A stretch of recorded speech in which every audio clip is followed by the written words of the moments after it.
सूर ज्योत्स्ना 2026 या अवॉर्ड फंक्शनमध्ये आज आपल्यासोबत आहे संदीप. दादा, पहिले तर खूप खूप स्वागत आहे. सुरांचं आणि तुझं नातं कसं आहे? बेसूर.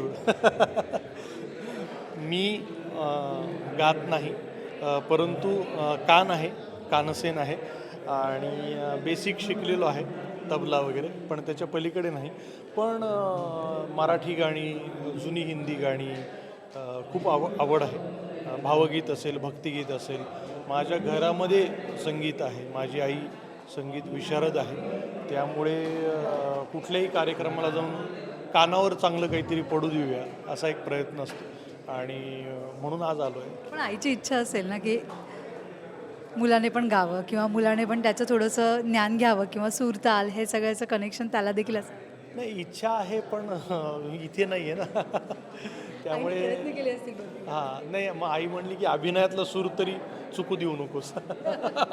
ते महत्त्वाचं. पण नक्कीच प्रत्येक कलाकारांनी वेगवेगळ्या कला ज्या आहेत, संगीत असेल, चित्रकला असेल, शिल्पकला असेल, तर त्या बेसिक माहिती तरी त्याच्याकडे असावी. आणि म्युझिकचा संबंध जो आहे तो नेहमीच कलाकारांनी ठेवला पाहिजे.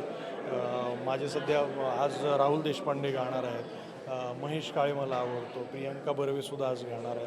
तर फार त्यातलं जरी तज्ज्ञ आपण नसलो तरी दाद तर देऊ शकतो.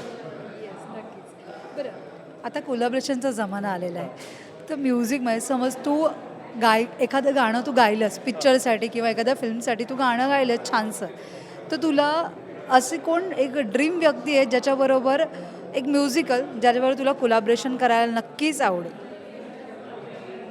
म्हणजे कोलॅबरेशन करायचं आहे तुला आणि तू ते गाणं गायलंयस स्वतः सिनेमासाठी, तर तुला अशी कोण दिग्गज व्यक्ती ज्याच्यावर तुला कोलॅबरेशन करायला आवडेल? अरे बापरे, मला अजय गोगावले खूप आवडतो. कारण अजय अतुलनी मराठीमध्ये खूप वेगळ्या प्रकारची क्रांती आणली आणि भव्य दिव्य जे आहे ते अजय अतुल सरांनी आणलं असं मला वाटतं. अजय गोगावले माय फेवरेट. सो त्यांच्याबरोबर तुला कोलॅबरेशन करायला नक्कीच. पण त्यांनी ॲक्सेप्ट केलं पाहिजे. हा मेसेज बघून तर नक्कीच कर. थँक्यू सो मच दादा. थँक्यू. थँक्यू लोकमत. थँक्यू.